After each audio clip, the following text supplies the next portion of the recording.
All right, you guys, what's going on? This your boy Town Biz. So, all right, just got through watching Jack Catterall versus Harlem Eubanks. He is the cousin of Chris Eubanks.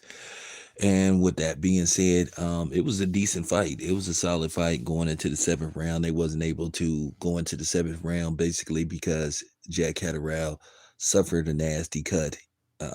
Clash of heads, Southpaw versus Orthodox with Eubanks, even though at times it looked like it was turned into an MMA match.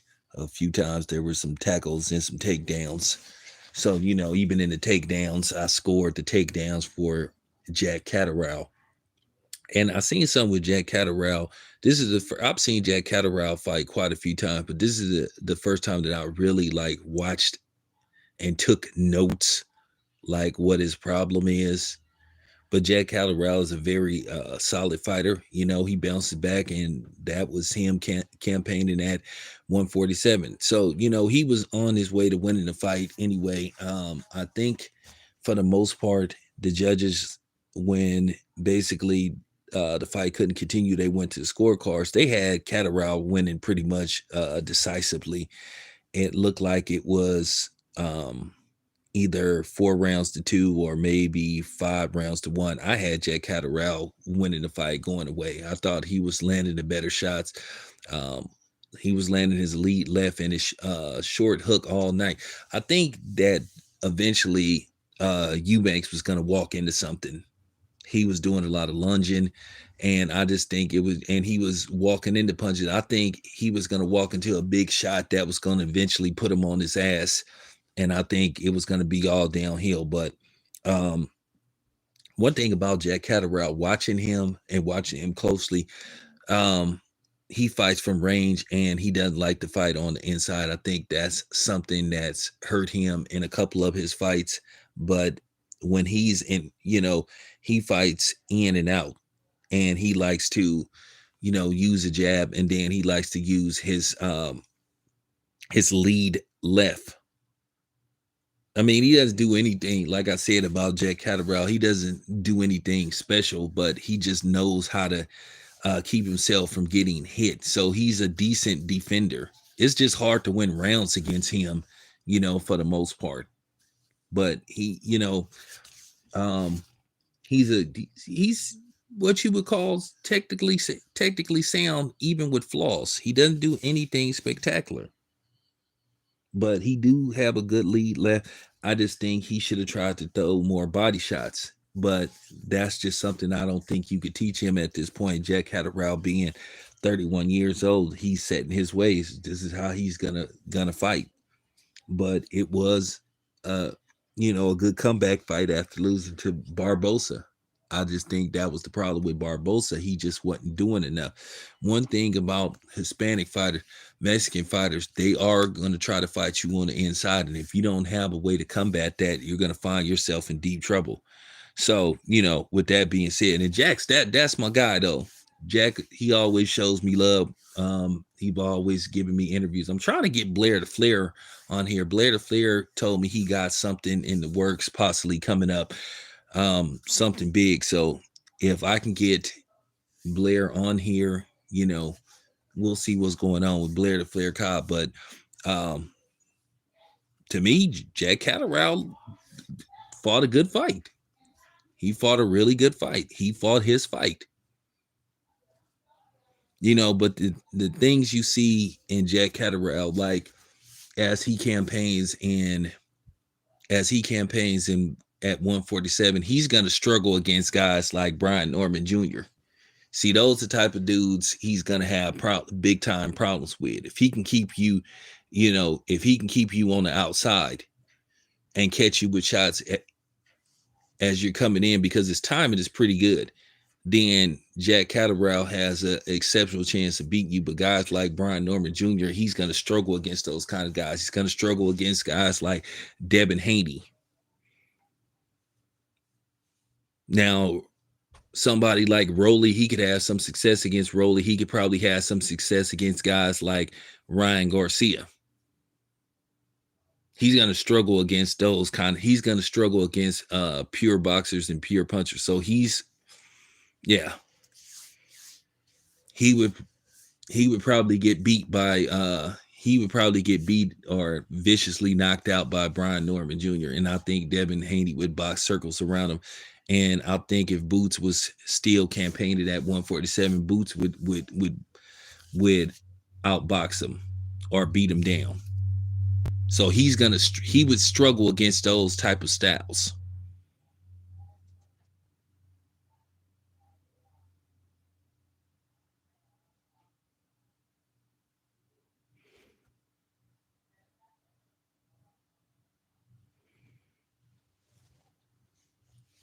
T.O. don't want to fight nobody, man. T.O. just a dude that sit up here and just he just basically trying to build his internet platform up. He don't want to fight nobody.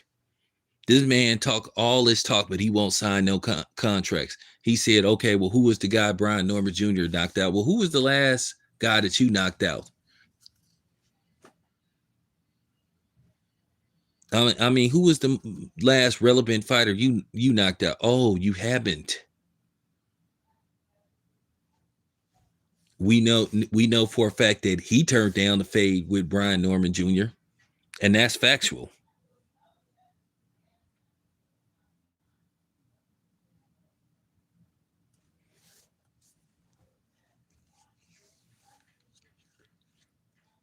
Well, I don't know what Eddie Hearn's plans is for Jack Catterall, but this was a fight that he sort of like needed to win. So his name is going to be floating around there for credible fights against credible fighters at 147.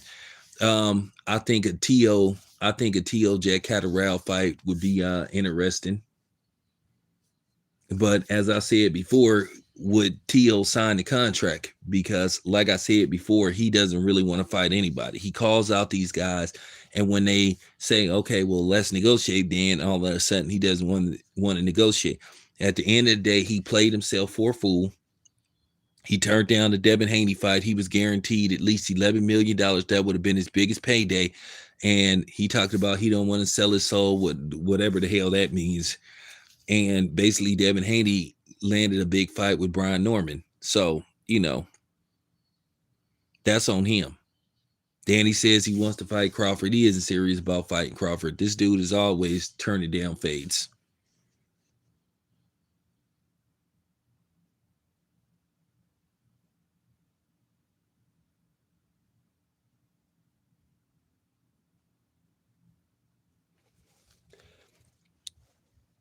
That's what I'm saying. If he called out Benavides, that should tell you all you need to know about him. Okay. That should tell you all you need to know. He's not going to fight either Benavides' brother. He just an attention seeker. He's just trying to build up his social media platforms like Ryan Garcia. And the funny thing about Ryan Garcia, they try to make it look like Ryan Garcia is a monumental fight. Ryan Garcia has yet to win any title. Ryan Garcia can't sell out an arena unless he's attached to a Tank Davis or a Devin Haney. Devin Haney been drawn 14, 15, 16,000 fighting in basketball arenas where Ryan Garcia, before the Devin Haney fight, he fought in Houston and he only sold like 6 or 7,000 tickets. And Houston has a very big Mexican population. So, I don't know why they act like a fight with Ryan Garcia is life changing when the dude is yet to win anything. He's yet to win any title of importance. And then Ryan Garcia is going through the motion. Ryan Garcia got a lot of personal issues. That's all I'm going to say. But still, at the same time, I don't feel sorry for him because he needs to watch his mouth. So I'm just keeping that a buck. Don't feel sorry for the dude one bit. But I'm not going to tell his personal business. That's something he got to figure out. That's something he got to work out. He definitely needs to seek counseling. Now, all of a sudden, he talking about he would be interested in fighting Devin Haney in front of the White House. Please, that's not ever going to happen.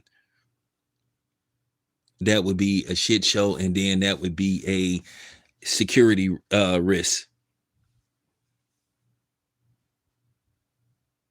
So, he just clout chasing.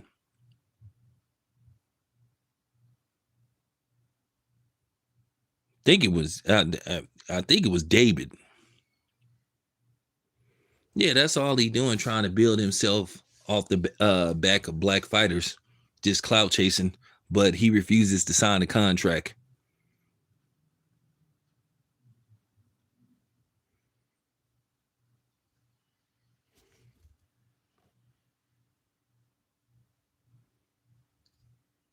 Yeah, Ryan Garcia, ain't nobody thinking about Ryan Garcia. Ryan Garcia need to fix the internal problems that he got going on with him and his family. Ryan Garcia is a very mentally disturbed person.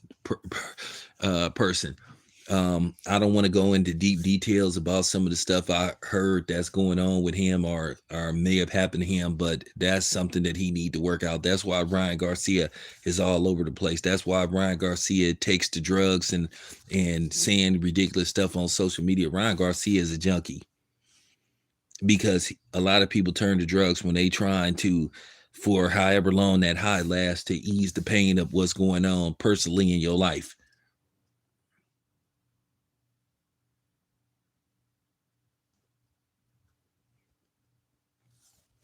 But I'm gonna say this again. I'm not gonna tell the man's personal business, but there's some things that I've heard. There's some things that's been relayed to me that people have told me, to do videos. And you have to understand me is I may not like Ryan Garcia, but I have my limitations. There's certain stuff that I'm just not gonna put out there, whether it's true or semi-true or have been proven to be true. I'm just gonna leave certain things off social media.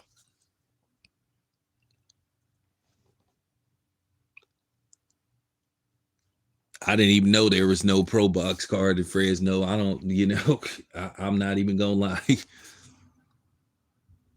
And it's probably too late to apply for a media credential. Well, I probably could pull some strings. I probably could pull some strings and get up in there. So, but all right, you guys, I'll be back with more heat later on. Just wanted to break down the Jack Catterall fight. I'm out.